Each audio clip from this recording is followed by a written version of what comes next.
Welcome to Good News and Chill. Positive news to relax or fall asleep. Because a lot of things suck, but not everything. Our first story is from CNN on July 8th. Rescuers are hailing a tiny dog as a four-legged hero who's pacing atop an alpine rock helped a helicopter crew find its owner, who had fallen into a crevasse on a Swiss glacier nearby. The man was exploring the Phi Glacier in southern Switzerland on Friday when he broke through a snow bridge and fell nearly 8 meters, or 26 feet, according to Air Zermatt, a rescue, training, and transport company. Equipped with a walkie-talkie, the man connected with a person nearby who relayed the accident to emergency services, but the exact location was unknown. After about a half-hour search, the pacing pooch caught the eye of a rescue team member. As the crew zeroed in on the dog, the hole the man fell into became more visible. Rescuers rappelled down, rescued the man, and flew him and his canine companion to a hospital. Imagine if the dog wasn't there, Air Zermatt spokesman Bruno Kalbermatten said by phone. I have no idea what would happen to this guy.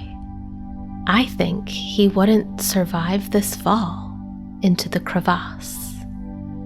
On its website, the company was effusive, saying, "The dog is a four-legged hero who may have saved his master's life in a life-threatening situation."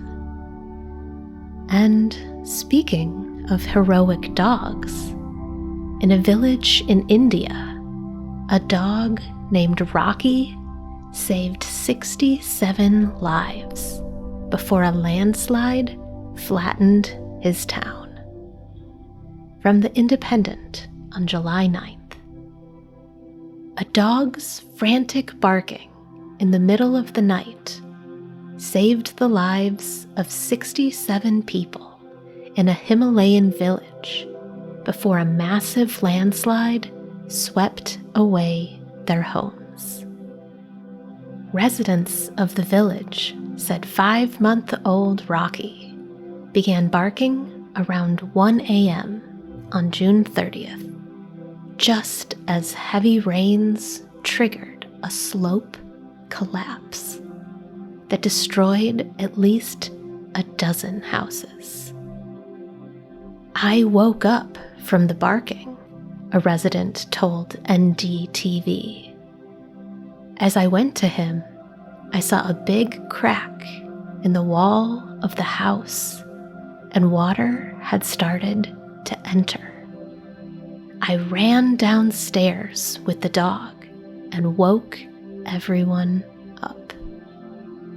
He ran door to door, alerting villagers. Within minutes, their houses were swallowed by mud and debris. The monsoon landslide completely leveled the area, with just a few houses left standing. The survivors credited the dog, who was adopted just a few weeks ago, with alerting them early enough to escape the tragedy safely. Our final story is also from India, from The Better India on July 1st, how a scientist is growing bamboo forests to heal villages. In Maharashtra, fly ash had turned fertile lands into gray, lifeless zones. But one scientist is leading a revolution, using bamboo and eco-rejuvenation science to bring them back to life. This green transformation is not just saving the soil, it's creating clean air, jobs, and fresh hope. There was a time when this land looked like the surface of the moon, gray, dry, and covered in thick layers of fly ash. Nothing could grow here. The soil was weak, the air heavy with dust, and the ground cracked underfoot. For years, people believed these areas were beyond saving. But today, everything has changed. The dusty ground is now covered with soft green grass. Long lines of bamboo plants and other native trees stretch as far as the eye can see. Some trees now stand as tall as buildings, their leaves rustling in the wind. Where there was once silence and emptiness, there is now shade, cool air, and the sound of birds returning. This transformation didn't happen by accident. It is the result of years of careful work by the scientists at the National Environmental Engineering Research Institute. They created a special method called eco-rejuvenation technology, a simple but powerful process to bring life back to damaged and polluted land. The idea was not just to plant trees, but to heal the soil first. The team treated the land with natural materials to improve its quality, planted native trees that could survive in tough conditions, and slowly built a green cover that could stand strong even in dry weather. The purpose was clear: to show that land polluted by fly ash from power plants doesn't have to stay dead. It can be brought back to life with the right care, science, and patience. What began as a simple assignment soon became a life's mission for Dr. Lal Sangh. When he first joined CSIR in 2013, he was only trying to prove himself to his seniors. But what followed changed the course of his career and the lives of thousands. I was assigned to convert a uranium tailing pond, he says, back in 2006. That's when I joined CSIR. We adopted the bamboo plantation method to eradicate the water and land pollution in the site, and it worked. This was my first project, and there was no looking back, Sangh shared with the Better India. The success of this first attempt planted a seed in him. If a dead, polluted pond could be revived, what else could be brought back to life? In 2013, Dr. Sangh faced a bigger challenge. He was asked to convert degraded, fly ash-laden land into something useful for farming. This was my first project in the state, he says. I worked on a 10-hectare polluted wasteland, and in 2 years it was rejuvenated, and in 4 years, it was ready for crop cultivation. Step by step, project by project, Dr. Sang and his team proved that barren, damaged lands could be saved. This was no quick fix. It took years of planting, soil care, and patient observation. But each patch of green made it possible for local farmers to return, grow food, and build healthier lives. What started as a technical experiment has quietly grown into a movement, a green revolution that not only cleans the land, but also restores livelihoods.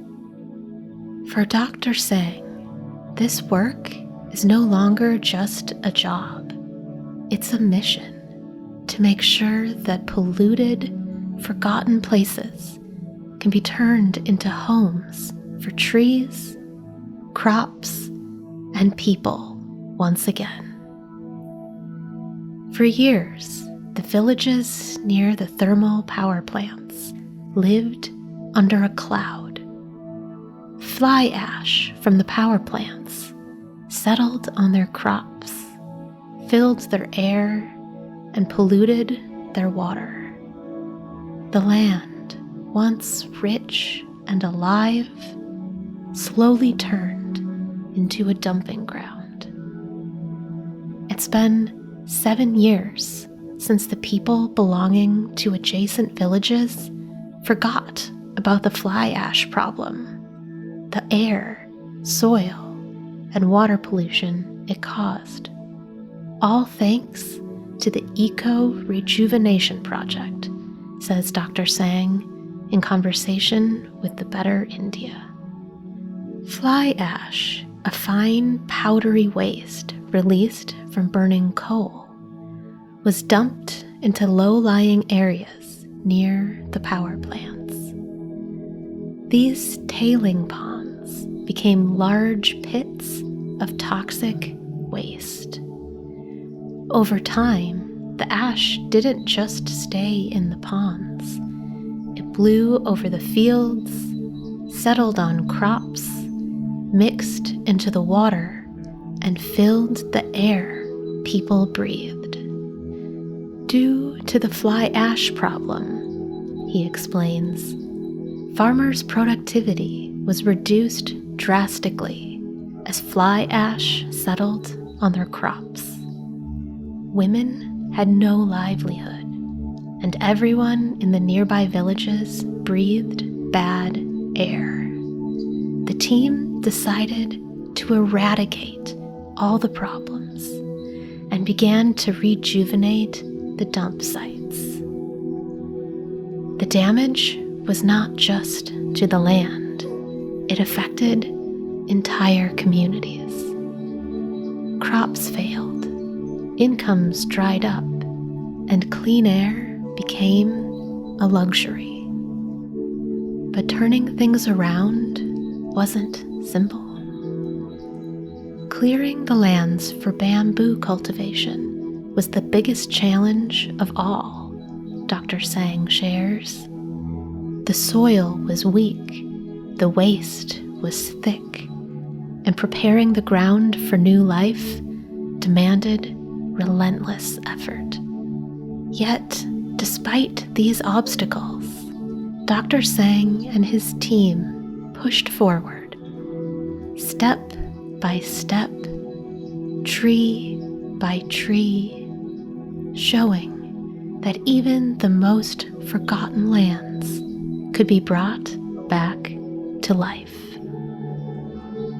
For years, farmers in these villages struggled to grow their crops. The fly ash from nearby power plants settled on their fields, coating pulses, cotton, and soya with a fine layer of dust. Their harvests shrank, their incomes disappeared, and their hope slowly faded.